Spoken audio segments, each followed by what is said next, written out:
Hi guys, ಎಲ್ಲ ಹೇಗಿದ್ದೀರಾ? ನೀವು ನೋಡ್ತಾ ಇದ್ದೀರಾ ಹ್ಯಾಟ್ರಿಕ್ ಕ್ರಿಯೇಷನ್ಸ್ ಯೂಟ್ಯೂಬ್ ಚಾನಲ್. ನಾನು ನಿಮ್ಮ ಪ್ರೀತಿಯ ಸಾತ್ವಿಕ್.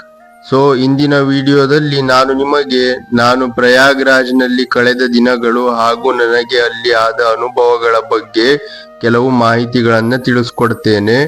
ಅದಕ್ಕಿಂತ ಮುಂಚೆ ಇನ್ನು ಯಾರಾದರೂ ನನ್ನ ಚಾನೆಲ್ನ ಸಬ್ಸ್ಕ್ರೈಬ್ ಮಾಡಿಲ್ಲ ಅಂದ್ರೆ ಈ ಕೂಡಲೇ ಲೈಕ್ ಮಾಡಿ, ಸಬ್ಸ್ಕ್ರೈಬ್ ಮಾಡಿ ಹಾಗೂ ಪಕ್ಕದಲ್ಲಿರುವಂತಹ ಬೆಲ್ ಐಕಾನ್ನ ಕ್ಲಿಕ್ ಮಾಡಿ. So let's come to the video. ನಾನು ಮೊದಲು ಪ್ರಯಾಗ್ರಾಜ್ಗೆ ಹೊರಟಾಗ ಅಯೋಧ್ಯದಿಂದ ಪ್ರಯಾಗ್ರಾಜ್ಗೆ ವಂದೇ ಭಾರತ್ ಎಕ್ಸ್ಪ್ರೆಸ್ ಟ್ರೈನ್ ಅನ್ನು ಬುಕ್ ಮಾಡಿದೆ. ವಂದೇ ಭಾರತ್ ಎಕ್ಸ್ಪ್ರೆಸ್ ಟ್ರೈನ್ನಲ್ಲಿ ತುಂಬಾ ಕಂಫರ್ಟೇಬಲ್ ಆದ ಜರ್ನಿ ಆಯಿತು ನನಗೆ. ಇಲ್ಲಿ ಇನ್ನೊಂದು ಅಡ್ವಾಂಟೇಜ್ ಏನೆಂದರೆ ಇದರಲ್ಲಿ ಬೆಳಗ್ಗಿನ ಬ್ರೇಕ್ಫಾಸ್ಟ್ ಹಾಗೂ ಮಧ್ಯಾಹ್ನದ ಊಟವನ್ನು ಸಹ ಅವರೇ ಕೊಡುತ್ತಾರೆ. ನಾವು ಇದಕ್ಕಾಗಿ ಎಕ್ಸ್ಟ್ರಾ ಪೇ ಮಾಡಬೇಕಾದ ಅವಶ್ಯಕತೆ ಇಲ್ಲ. ಹಾಗಾಗಿ ನನಗೆ ಬೆಳಗ್ಗಿನ ತಿಂಡಿ ಹಾಗೂ ಮಧ್ಯಾಹ್ನದ ಊಟವು ಅಲ್ಲೇ ಸಿಕ್ಕಿತು. So thank you for Vande Bharat. ನೋಡಿ ಗೈಸ್, ಇದೇ ಬೆಳಗಿನ ತಿಂಡಿ. ತುಂಬಾ ರುಚಿಯಾಗಿತ್ತು. ನನಗೆ ಪ್ರಯಾಗ್ರಾಜ್ ಹೋಗಬೇಕೆಂದು ಮೊದಲಿಂದನೂ ತುಂಬಾ ಆಸೆ ಇತ್ತು. ಆದರೆ ಕಾರಣಾಂತರಗಳಿಂದ ಹೋಗಲು ಸಾಧ್ಯವಾಗಲಿಲ್ಲ. ಹೋದ ವರ್ಷ ಕುಂಭಮೇಳ ಬೇರೆ ಇತ್ತು, ಆಗ ಹೋಗಲು ಆಗಲಿಲ್ಲ. ಆದ್ದರಿಂದ ಈ ವರ್ಷ ಹೋಗಲೇಬೇಕೆಂದು ಪ್ರಯಾಗ್ರಾಜ್ಗೆ ಹೊರಟೆ. ಹೋಗುವಾಗ ಅಯೋಧ್ಯ ದರ್ಶನವನ್ನು ಮುಗಿಸಿಕೊಂಡು ಪ್ರಯಾಗ್ರಾಜ್ಗೆ ಹೊರಟೆ. ಪ್ರಯಾಗ್ರಾಜ್ಗೆ ಹೋಗುವಾಗ ಈ ರೀತಿಯ ದೃಶ್ಯಗಳು ಕಾಣುತ್ತದೆ, ಸುಂದರವಾದ ದೃಶ್ಯಗಳು.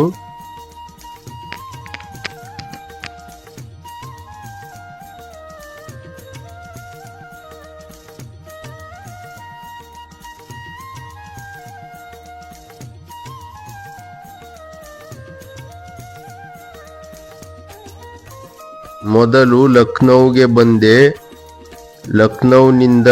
ಲಕ್ನೌನಲ್ಲಿ ಸ್ವಲ್ಪ ಹೊತ್ತು ಟ್ರೈನ್ ನಿಲ್ಲಿಸಿದರು. ನಂತರ ಅಲ್ಲಿಂದ ಮತ್ತೆ ಹೊರಟು ಪ್ರಯಾಗ್ರಾಜ್ಗೆ ಬಂದು ತಲುಪಿದೆ. ಅಯೋಧ್ಯದಿಂದ ಪ್ರಯಾಗ್ರಾಜ್ಗೆ 5 ತಾಸು ಟ್ರಾವೆಲ್ ಮಾಡಬೇಕಾಗುತ್ತದೆ. ಸೊ 5 ತಾಸು ಬೇಕಾಯಿತು ನನಗೆ ಪ್ರಯಾಗ್ರಾಜ್ ತಲುಪಲು. ಪ್ರಯಾಗ್ರಾಜ್ನ ವಿಶೇಷತೆ ಏನೆಂದರೆ ಅಲ್ಲಿ 3 ನದಿಗಳ ಸಂಗಮವಾಗುತ್ತದೆ. ಗಂಗಾ, ಯಮುನಾ, ಸರಸ್ವತಿ ಎಂಬ 3 ನದಿಗಳು ಒಂದೇ ಕಡೆ ಸೇರುತ್ತದೆ. ಹಾಗಾಗಿ ಪ್ರಯಾಗ್ರಾಜ್ ಅಷ್ಟು ಪ್ರಸಿದ್ಧವಾಗಿದೆ. ಅಲ್ಲಿ ಜನರು ಹೋಗಿ ಸ್ನಾನ ಮಾಡಿ ಅಲ್ಲಿಂದ ನೀರನ್ನು ಸಹ ತೆಗೆದುಕೊಂಡು ಬರುತ್ತಾರೆ. ಪ್ರಯಾಗ್ರಾಜ್ ಒಂದು ಸುಂದರವಾದ ನಗರವಾಗಿದೆ. ಇದನ್ನು ಅಲಹಾಬಾದ್ ಎಂದು ಸಹ ಮೊದಲು ಕರೆಯುತ್ತಿದ್ದರು. ಈಗ ಪ್ರಯಾಗ್ರಾಜ್ ಎಂದು ಮರುನಾಮಕರಣವನ್ನು ಮಾಡಿದ್ದಾರೆ.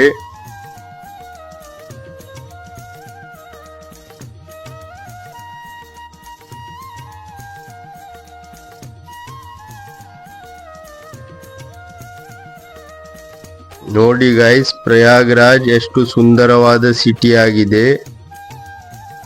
ನಾನು ಪ್ರಯಾಗ್ರಾಜ್ಗೆ ಹೋದಾಗ ಅಲ್ಲಿ ಕಾಶಿಮಠ್ ಎಂಬ ಆಶ್ರಮದಲ್ಲಿ ಇಳಿದುಕೊಂಡಿದ್ದೆ.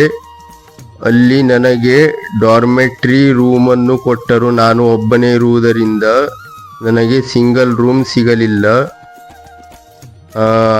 ಅದು ಕೂಡ ನನಗೆ ಒಂದು ವಿಶೇಷ ಅನುಭವವನ್ನು ನೀಡಿತು.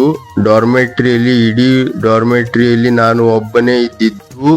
ಹಾಗಾಗಿ ನನಗೆ ಅಲ್ಲಿ ತುಂಬಾ ಚೆನ್ನಾಗಿ ಅನುಭವವೂ ಆಯಿತು. ಇದು ನೋಡಿ ಗೈಸ್, ಇದು ನನ್ನ ಪ್ರಕಾರ ಮೊದಲು ಕುಂಭಮೇಳವಾದಾಗ ಮಾಡಿದ ಸೇತುವೆ ಇರಬಹುದು. ಆದರೆ ಈಗ ಅಲ್ಲಿ ಜನರು ಯಾರು ಇರಲಿಲ್ಲ. ಹಾಗೆ ಮುಂದೆ ಹೋದೆ. ನಂತರ ನನ್ನ ರೂಮ್ನಿಂದ ಸ್ನಾನ ಮಾಡಲು ಬಟ್ಟೆಗಳನ್ನು ತೆಗೆದುಕೊಂಡು ಅಲ್ಲಿ ಸ್ನಾನ ಮಾಡುವ ಜಾಗಕ್ಕೆ ಹೋದೆ. ಅದು ನನ್ನ ರೂಮ್ನಿಂದ ಬಹಳ ದೂರವೇನೂ ಇರಲಿಲ್ಲ, ತುಂಬಾ ಹತ್ತಿರದಲ್ಲೇ ಇತ್ತು. ಹಾಗಾಗಿ ನಾನು ನಡೆದುಕೊಂಡು ಹೋದೆ. ಅಲ್ಲಿ ನದಿಯ ಪಕ್ಕ ತುಂಬಾ ದೋಣಿಗಳು ನಿಂತಿದ್ದವು. ಅಲ್ಲಿ ನಾನು ಒಂದು ದೋಣಿಯ ಮೇಲೆ ಕುಳಿತು ಆ ಸಂಗಮವಾಗುವ ಜಾಗಕ್ಕೆ ಹೋದೆ. ಅಲ್ಲಿ ತುಂಬಾ ಜನರು ಸಂಗಮಕ್ಕೆ ಹೋಗಲು ಬಂದಿರುತ್ತಾರೆ. ಅವರನ್ನು ದೋಣಿಯ ಮೇಲೆ ಕರೆದುಕೊಂಡು ಹೋಗುತ್ತಾರೆ. ನಂತರ ಈ ರೀತಿ ಅಲ್ಲಿ ಸ್ನಾನವನ್ನು ಮಾಡುತ್ತಾರೆ. ನಾನು 15 ಬಾರಿ ಮುಳುಗಿ ಎದ್ದೆ. ಇದರಿಂದ ನನ್ನ ನೆಗೆಟಿವಿಟಿ ಎಲ್ಲ ಕಳೆದು ಹೋಯಿತು. ಮನಸ್ಸು ಸಹ ಶುದ್ಧವಾಗುತ್ತದೆ. ನೀವು ಸಹ ಪ್ರಯಾಗ್ರಾಜ್ಗೆ ಬಂದಾಗ ಇಲ್ಲಿ ಒಂದು ಸ್ನಾನವನ್ನು ಮಾಡಿ. ಈ ಜಾಗದಲ್ಲಿ ಸ್ನಾನ ಮಾಡಿದರೆ ತುಂಬಾ ಒಳ್ಳೆಯದು. ನಿಮ್ಮ ನೆಗೆಟಿವಿಟಿ ಕೂಡ ಹೋಗಬಹುದು. ಹಾಗೆ ನಂತರ ಇಲ್ಲಿ ಸ್ನಾನ ಮಾಡಿ ನಾನು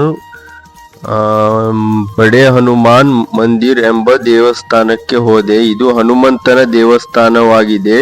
ಇಲ್ಲಿ ಹನುಮಂತನ ವಿಗ್ರಹವನ್ನು ಮಲಗಿರುವ ಹಾಗೆ ಕೆತ್ತಿದ್ದಾರೆ. ಇದು ಪ್ರಯಾಗ್ರಾಜ್ನಲ್ಲೇ ಅತ್ಯಂತ ಪ್ರಸಿದ್ಧವಾದ ದೇವಸ್ಥಾನವಾಗಿದೆ. ಹಾಗೂ ಭಾರತದಲ್ಲಿ ಈ ರೀತಿ ಮಲಗಿರುವ ಹನುಮಂತನ ವಿಗ್ರಹ ಇರುವುದು ಇಲ್ಲಿ ಮಾತ್ರ.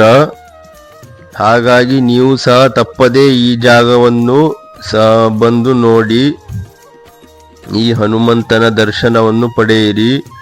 ನಾನು ಹೋದಾಗ ಅಲ್ಲಿ ತುಂಬಾ ರಶ್ ಇತ್ತು. ಹಾಗೂ ಅಲ್ಲಿ ಜನರು ಪ್ರಸಾದವನ್ನು ತೆಗೆದುಕೊಂಡು ಹೋಗಿ ನೈವೇದ್ಯವನ್ನು ಮಾಡಿ ನಂತರ ವಾಪಸ್ಸು ತೆಗೆದುಕೊಂಡು ಬರುತ್ತಿದ್ದರು. ನಾನು ಸಹ ಪ್ರಸಾದವನ್ನು ತೆಗೆದುಕೊಂಡು ಹೋಗಿ ನೈವೇದ್ಯವನ್ನು ಮಾಡಿ ನಂತರ ವಾಪಸ್ಸು ತೆಗೆದುಕೊಂಡು ಬಂದೆ. ಈ ಜಾಗಕ್ಕೆ ಬಂದರೆ ವಾಪಸ್ಸು ಹೋಗಲು ಮನಸ್ಸೇ ಬರುವುದಿಲ್ಲ.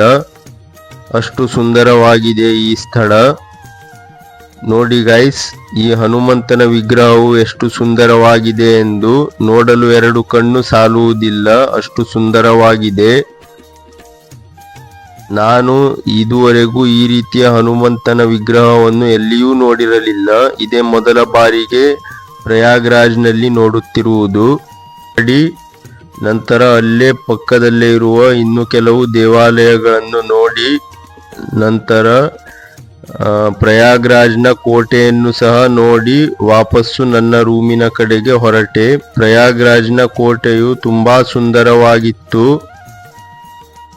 ನಂತರ ಒಂದು ದಿನ ಅಲ್ಲಿ ಉಳಿದು ಕಾಶಿಯ ಕಡೆಗೆ ಹೊರಟೆ. ಇಷ್ಟು ಹೇಳುತ್ತಾ ನನ್ನ ವಿಡಿಯೋವನ್ನು ಮುಗಿಸುತ್ತಿದ್ದೇನೆ. Thank you for watching.